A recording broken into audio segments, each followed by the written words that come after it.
In Chapter 8, we are going to cover 3 different sections, and each section is going to cover a different conic section. So what a conic section is, it's basically just like a cut out of a cone. So we take a cross section from a cone, and depending on how we get that cross section, we could make 3 different shapes. So if we cut this plane kind of like at this angle here, we get a parabola shape. If we cut it straight through, we get this ellipse shape. We could also get a circle. We're going to focus more on the ellipse since we've already studied the circle. And if we kind of cut through where we hit the top and bottom of this cone, we get what we call hyperbolas. So first section, we're just going to focus on the parabola. Now I know we've studied parabolas before, so you might think this is, not going to be anything new, but we're actually going to look at parabolas slightly different, and we are going to study sideways parabolas as well in this section. So let's quickly fill out the definition of a parabola. Even though we've studied them before, I don't know that we've actually ever officially defined a parabola. It is mathematically defined as the set of all points that are equidistant from a particular line, the directrix, and a particular point, the focus. These are 2 new vocab words. We've never drawn a parabola and talked about where the directrix is and where the focus is. So what I'm going to have you do real quick is we're going to try to see if you can come up with a visual of this, and then I'll show you what the visual looks like. So you should have a blank slide next to these directions. So what I want you to start off by doing is just draw a parabola. You can draw one facing up, facing down, facing left, facing right. And then label your vertex. This is still going to be a key point for us. Now I want you to pick any point that is lying on your parabola and maybe just darken it in. Now what you need to do, here's where the focus and directrix are visually for yourself. The focus is a point that is inside the parabola, and the directrix is a line that is outside of the parabola. Now, the distance from the point you've labeled on the parabola to the focus is supposed to be the same as the distance from your point to the line of the directrix.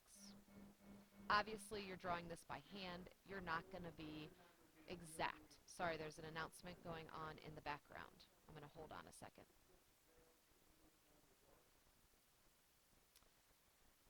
All right, and now another hint as you're drawing these points. Oh my goodness, here comes another announcement. All right, I think we're done this time. So another hint as you're drawing this focus point inside your parabola and directrix line on the outside of your parabola, that it might help you to draw your axis of symmetry through the vertex. The focus is going to lie on that axis of symmetry, and the axis of symmetry that you've drawn is going to be perpendicular to your directrix. All right, so these are the only hints I want to give you to see what you can come up with. Give it your best shot. Hit pause while you're drawing for a second because I'm going to show you the answer right now just so that you can see a good picture of what we're talking about. So go ahead and hit pause, draw your picture, and then come on back. All right, so this is an example. I just did a facing up parabola. You could have the same idea. Let's see if I can get it here. If you were sideways, or even if you were facing upside down or to the left. All right, so we have a parabola. Now I have a couple different points on this parabola. Let's say this was your particular point. And so I put my focus on the axis of symmetry inside the parabola, and the directrix is a line that is perpendicular to the axis of symmetry, okay?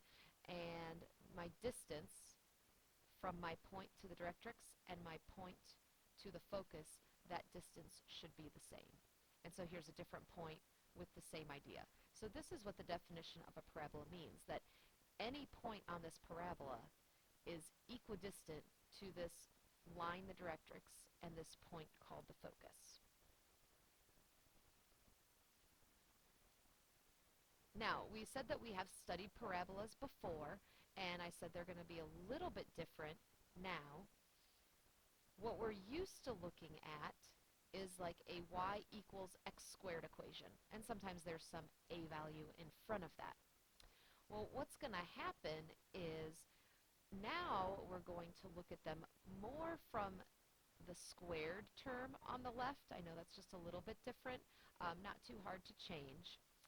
And we don't want to have any numbers with the value that is being squared, so those numbers will be moved to the other side.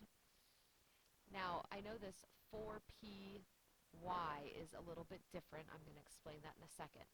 But just know that we're going to be looking at these in x squared equals form and y squared equals form.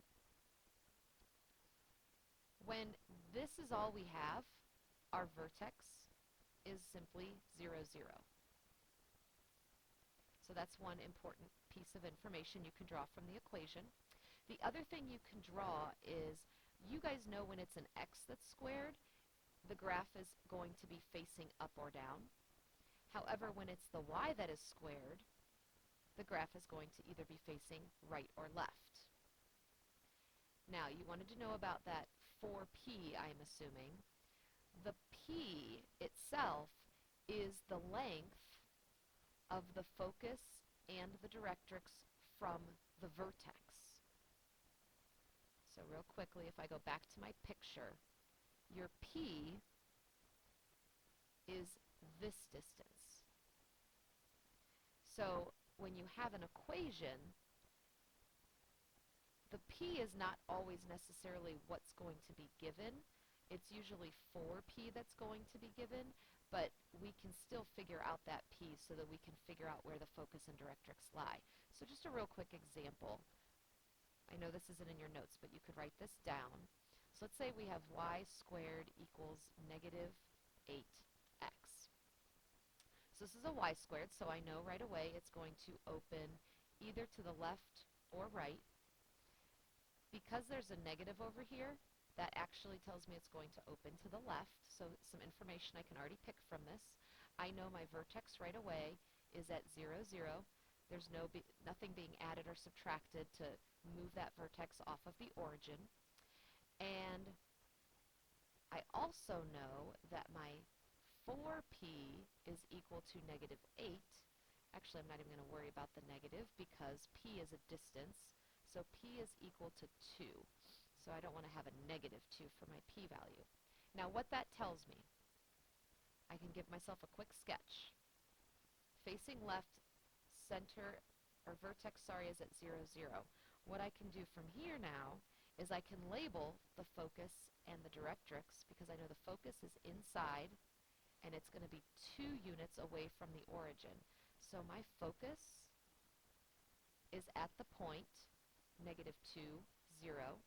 My directrix is going to be a vertical line this time because the axis of symmetry is a horizontal line, and my directrix is a vertical line 2 units below my vertex. So in this case, the directrix would be an x equals 2 equation. So by knowing this information from the get-go, I can pick out the focus and the directrix, which as we move through these problems, hopefully you're going to start to see why these values might be important. All right, one last thing, and that is knowing that we are not always going to have a vertex at 0, 0. We used to get more crazy equations like this, and we would do like negative b over 2a to find the vertex, or you would use your calculator and find the vertex. We had some different ways to do that. We now have this new standard form. Notice the piece being squared is starting us on the left. It's either going to be an x that's being squared or a y that's being squared. You've got your 4p and your other variable on the other side of the equation. So what we need to know is, where's the vertex going to be? Well, look at your x. That h value is the x value of the vertex. Look at your y. That k is the y value of the vertex. And because the x is what's squared, this is an opening up and down parabola. Now this one again, you just have to look a little bit backwards to get your vertex. The x is over here, so you have to look at this value for the h, and then back over here for the y for the k. So it's still hk that is your vertex. Just make sure you're looking in the right spots. And because the y is being squared, this is opening right or left. And again, the p is still the distance or the length of the focus and directrix from the vertex. So I'm going to go ahead and give you one more example to look at more from this type of problem. And this one, I'm just going to do an x plus 4 squared equals negative 6, y plus 1. So first off, I know my x is squared, so I know this is going to open up or down. Because there's a negative over here on that 4p, that tells me it's opening down. I know the vertex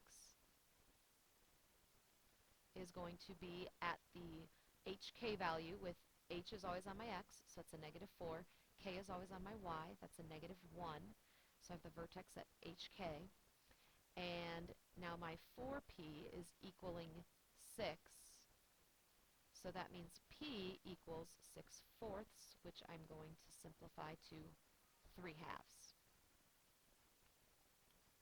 Now, if I want to label where my focus and directrix are at, I am going to come to this vertex at negative 4, negative 1.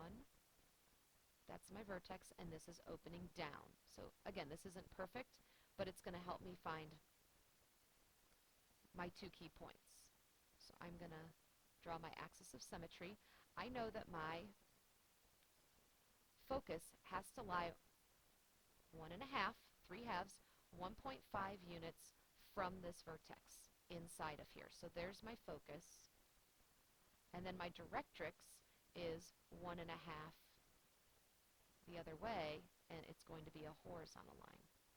So remembering that this y value is negative 1 is going to be important. So my focus is actually at the ordered pair, negative 4, and then I went negative 1 and I went 1.5 more, so this is at negative 2.5, which is also negative 5/4 if I keep that in, negative 5/2 if I keep that in fraction form.